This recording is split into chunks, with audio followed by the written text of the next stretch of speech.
Good day everyone. Today I will explain about MARPOL Annex 4 sewage.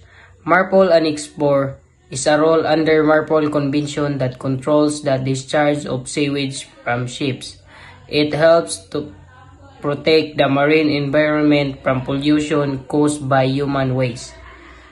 Sewage gikan sa barko kung itapon diretso sa dagat makadaot sa isda, corals ug health sa mga tao. That's why there are strict rules under Annex 4. Ships must have a sewage treatment plant or holding tank or sewage comminuting and disinfecting system before discharging.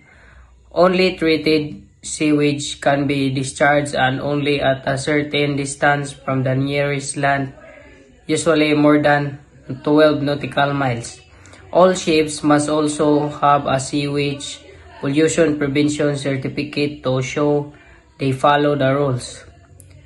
So, MARPOL Annex 4 helps keep our seas clean and protects marine life and human health from pollution. That's all. Thank you, and keep our sea ocean clean.